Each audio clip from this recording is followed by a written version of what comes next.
Dahan-daang sumagot si Shanlan, kung darating siya na kasama ang Jade, syempre ay tutuparin ko ang kanyang kahilingan. Sa wakas, isang kalangitan na puno ng mga bulaklak ang nagdala sa kanila sa isang nakamamanghang lokasyon, ang Demon Nation. Sa daan, nagulat na nagtanong si Jiangju, ito ba talaga ang Demon Nation? Akala ko, ito ay isang mapanglo, pangit na lupain na puno ng magugulong demonyo. Galit na sumagot si Qinsha, mag-ingat ka sa iyong mga salita. Bagaman ang lugar na ito ay nasa ilalim ng pamamahala ng Demon Nation, ang tunay na pangalan nito ay Tucson. Mula sa malayo, isang dambuhalang pagong ang lumapit na masaya, nagsasabing, "Welcome back, Master." Masaya ring sumigaw ang isang maliit na demon girl, ang Demon Lord ay bumalik. Sa sandaling iyon, malalaki ang mga mata ni na Zhangju at ng kanyang mga kasama habang pinapanood ang mga tanawin sa paligid nila.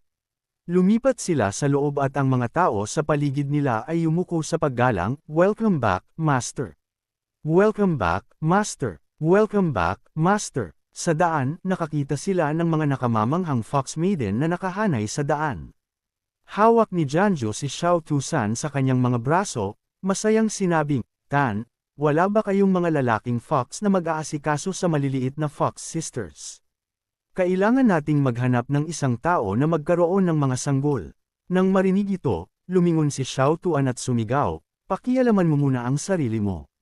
Sa wakas ay dumating sila sa pangunahing bulwagan kung saan isang lingkod ang lumapit upang batiin si Shaolan. Sabi ni Master Sean, "Dalhin mo sila sa ibaba at ayusin ang lahat ng maayos." Nang marinig ito, sumagot ang Fox, "Opo." Habang sinusundan ni na Jiangju at ng kanyang mga kasama si Shanlan, bigla silang hinarangan ni Sherwano.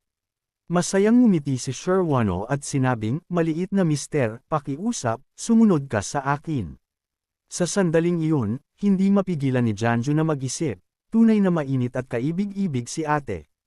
Masayang sumagot si Jiangju, "Pasensya na sa abala." "Pasensya na sa abala." Sa wakas ay dumating sila sa isang silid. Biglang hinawakan ni Shanlan si Xiao Tuan mula sa likod at inangat siya, naiwan siyang medyo nalilito. "Meow." Agad na pinahaplos ni Shanlan ang balahibo ni Xiao Tuan at namangha, ito ba talaga ang balahibo ng isang pure spirit beast? Maganda ang texture. Natakot si Xiao Tusan at malakas na sumigaw na umalangaw sa buong mansion. Pagkatapos niyon, tiningnan ni Shanlan si Xiao Tuan at tinanong, "Nabasa na ba ni Jiangzu ang iyong kapalaran?" Sa sandaling iyon, yumuko si Xiao Tuan at nauutol na nagsabing, ako. Hindi ako naglakas loob na ipabasa sa master ang aking kapalaran." "Bakit hindi?" tanong ni Shanlan habang nakaupo sa isang silya. Nanginginig si Xiao Tuan habang sumasagot, "Ang iba na nagbabasa ng kapalaran ay maaaring alam ang 2 o 3 bagay ngunit isa lang ang sinasabi. Ang master ay alam ang 10 at sinasabi lahat ng 10. Sinumang nakaranas ng kakayahan ng master ay nakakaramdam ng takot."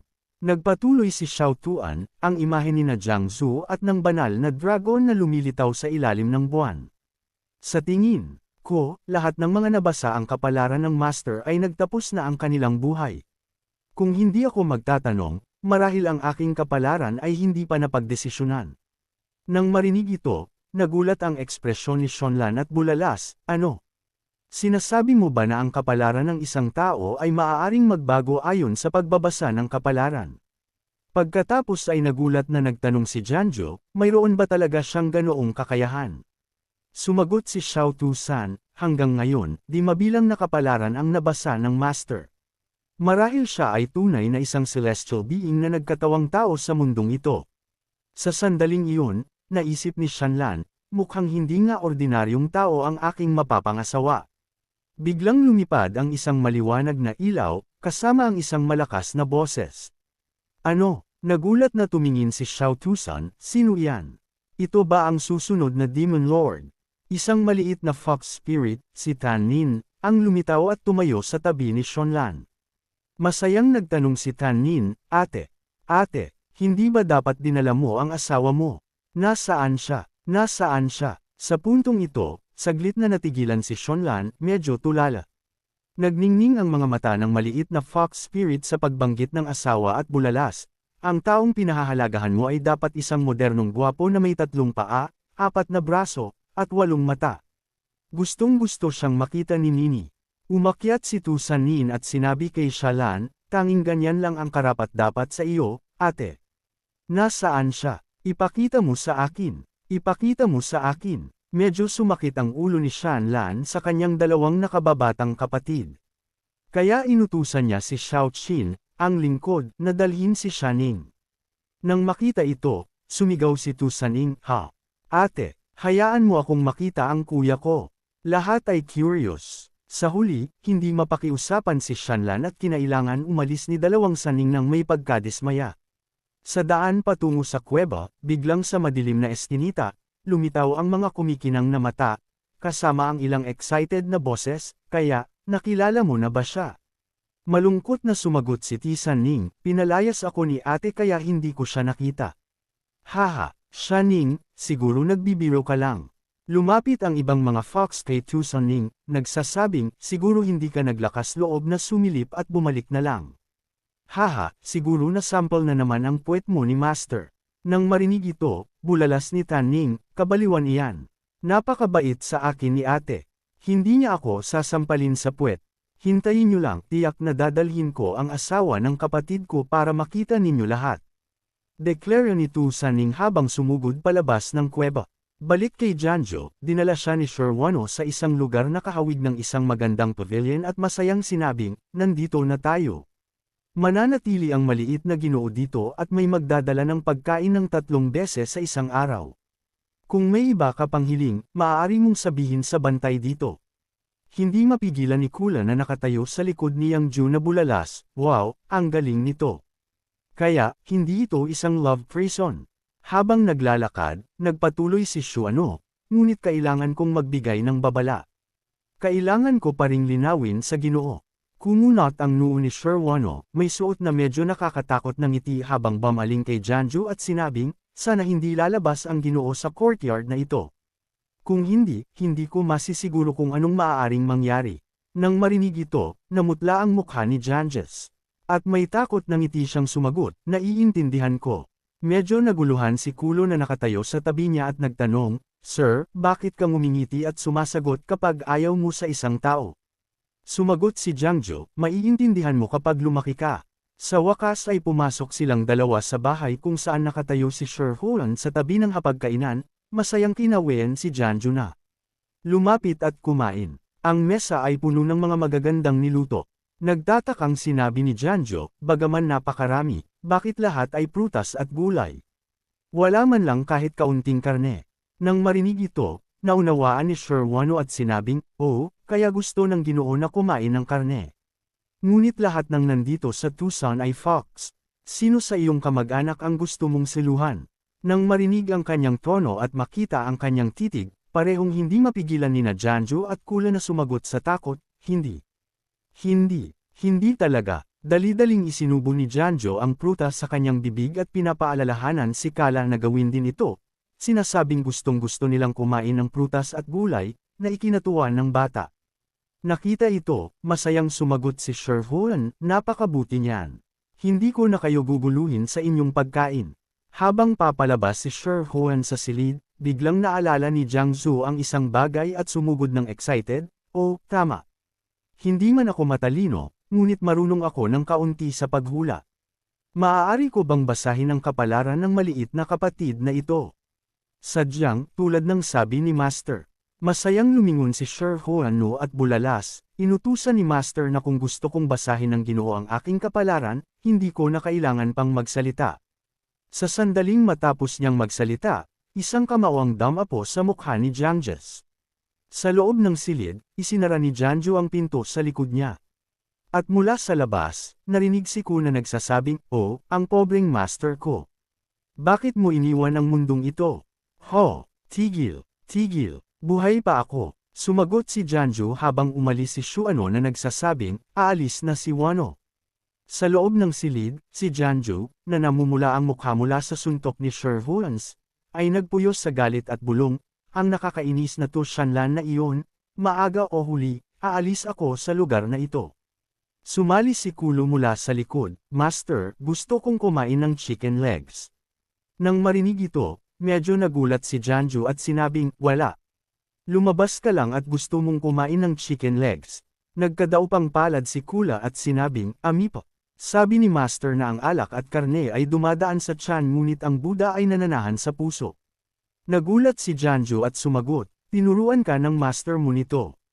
Nagpatuloy si Ko, sabi din ni Master na para maunawaan ang pagdurusa ng mundo, kailangan maranasan ang mga makamundong bagay. Pagkatapos lamang mahulog sa mortal realm tayo maaaring magsalita tungkol sa transcendence. Huwag mo masyadong pagmamalaki ang sarili mo. Hindi mapigilan ni Zhang Ju na makita na medyo makatwiran ito. Naiinis, ngunit may punto ka, sabi niya. Niyakap ni Ko ang leeg ni Zhang Just at idinagdag, sa madaling salita, dapat tayong kumain ng karne, magpakasal at gawin ang ginagawa ng mga karaniwang tao. Kapag nagsawa na tayo sa lahat ng ito, saka tayo maaaring humanap ng kanlungan sa Buddha. Hindi kailanman huli na. Hindi mali iyan. Masayang sumang-ayon si Janju. Habang buhay tayo, dapat nating tamasahin ang mga kasiyahan na nasa harap natin. Medyo nagulat si Kulo at nagtanong kay Janju, saan ka pupunta, sir? Sumagot si Janju, kagabi, habang papunta ako, nakakita ako ng kawayanan na may mga kuneho. Maghahanap ako ng ibang lasa para sa iyo. Sa wakas ay nakarating sila sa isang simpleng bitag na nakakalat. Sabi ni Kula, gusto kong sabihin sa iyo, Master, gumagana ba talaga ito? Huwag kang magduda sa akin. Nakahuli na ako ng mga maya dati rito. Tiningnan ni Ka ang bitag, ngunit ilang oras na tayong naghihintay at wala man lang lumabas na kuneho. Kasalanan mo lahat ang pag-ingay.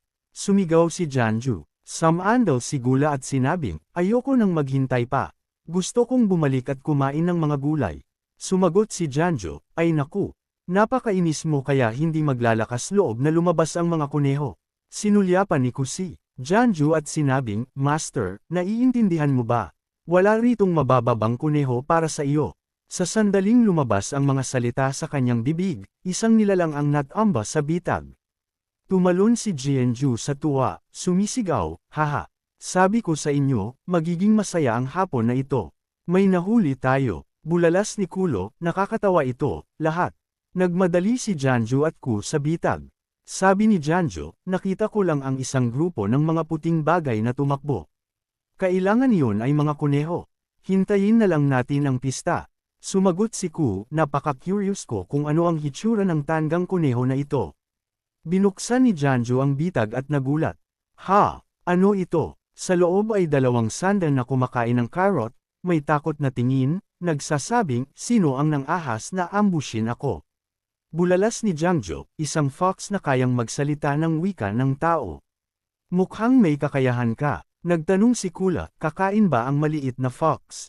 Tumalon pabalik si Tanin at sumigaw, paano ka naglakas loob na maglagay ng ganyang hamak na bitag para ambushin ang isang babae, at gusto mo pa akong kainin, babae?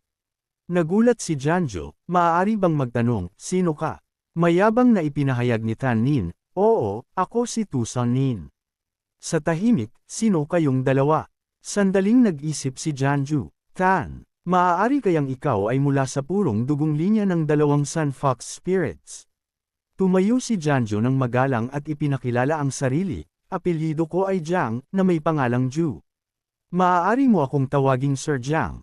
Nang marinig ito, medyo nagulat si Tusanin at sinabing, Sir, guro ka ba? Masayang ipinakita ni Janju ang isang token at sinabing, ako ay isang manghuhula. Sumagot si Tanin, naiintindihan ko. Ikaw ang mangdaraya ng martial world. Sabi ng ate ko, lahat ng paghula ay scam. Haha, malakas na tumawa si Janju at sinabing, medyo kakaiba ang pagkakaintindi ng ate mo. Ngunit hindi ko pa natatanong, ano ang pangalan ng ate mo? H. Malakas na idineklara ni Tanin, makinig ka ng mabuti. Ang ate ko ang master ng Tucson, ang pinuno ng Demon Nation, Demon Lord Tu Shanlan. Malakas na sumigaw si Tusanin. Gulat na gulat si Kula at sinabing, wow. Hindi. Sumagot si Jiangju, sadyang.